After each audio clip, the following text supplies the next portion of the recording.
kamu juga dibentengi dengan kekuatan imanmu gitu. Soalnya kan ya kita nggak tahu ya.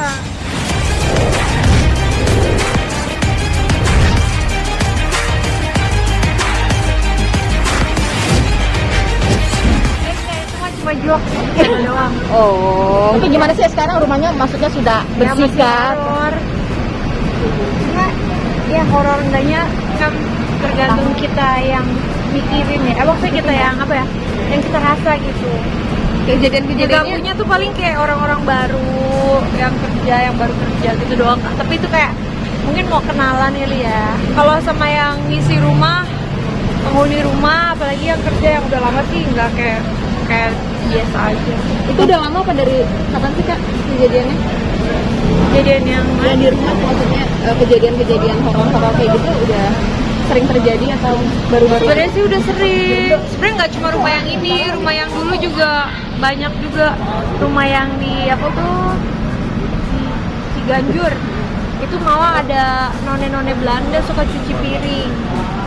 Cuma ya orang yang bisa lihat tuh yang ngerasain ya. Kalau aku mah nggak bisa lihat gitu, kayak nggak peka gitu loh. Berarti Kak Jedar sendiri nggak pernah ngalamin itu ya? Enggak, aku nggak pernah. Jadi kayak aku santai aja. Yang penting aku tuh berdoa, dan aku tuh ya namanya kita pemilik rumah, jadi kita kayak ya udah ya kita paham lah dunia ini pasti beragam macam jenis dan bentuk ya, makhluk hidup, makhluk tidak hidup gitu. Jadi ya kita hidup memang berdampingan. Jadi ya udah tidak saling mengganggu, itu aja. Kalau mistis gitu tuh seberapa sering terjadi di rumah Kak? Biasanya aku dengernya cerita dari karyawan. Kalau aku sendiri aku nggak pernah kan. Paling yang terakhir yang aku denger yaitu ada staf baru masuk, terus udah gitu dia itu maghrib masih beberes di garasi tengah gitu. Terus udah gitu dia dikasih lihat wujud, udah gitu dia di situ dikasih lihat, di kamar mandi juga dia dikasih lihat. Nah, habis itu dia sakit, muntah darah, habis itu sakit-sakitan kan, jadi udah akhirnya aku pulangin gitu. Kalau anak-anak sendiri sering lihat Iya, anak-anak enggak sih, Albarak itu kayak aku ya, kayak berani gitu ya, nggak peka gitu.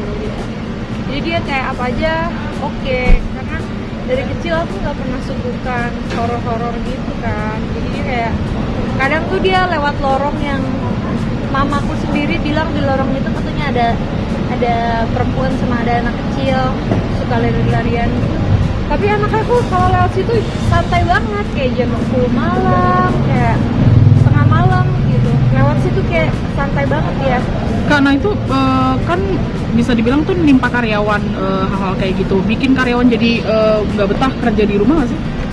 Ya aku sih nggak tahu ya kalau kayak gitu-gitunya. Cuman ya aku bilang gitu, kalau misalnya sama staf aku apalagi yang baru masuk, kalau misalnya kamu dikasih lihat atau digodain, ya berdoa aja sesuai agamamu gitu. Jadi kamu juga dibentengi dengan kekuatan imanmu gitu. Soalnya kan ya kita nggak tahu ya niat atau apa dari makhluk-makhluk lain gitu kan kita juga nggak tahu. Tapi ya kita berdoa aja, tolong kalau kamu ada di sekeliling sini silahkan, tapi jangan ganggu gitu. Tapi ada upaya-upaya nggak sih kayak pembersihan rumah gitu? Udah ngelakuin apa aja gitu? Nggak pernah ngelakuin apa-apa. Paling apa ya, aku selalu jaga kebersihan sih. Kayak misalnya aku tuh bilang sama orang rumah, tolong jaga kebersihan, jangan kotor. Terus kalau saatnya istirahat tuh istirahat gitu. Terus itu aja sih, paling jaga kebersihan paling penting menurut Nggak ada aku. rencana Sama pindah? nyalain lampu kalau malam. Nggak ada rencana buat pindah Kak? Maksudnya kan banyak yang diganggu gitu. Kalau meskipun Enggak kakak sih. nggak ya. Aku mah nggak ada rencana pindah, karena aku sendiri ngerasa nyaman di rumah itu ya. Terus karena mungkin aku juga ya nggak peka dan nggak mau ganggu dan nggak terganggu juga gitu, jadi ya aman-aman aja.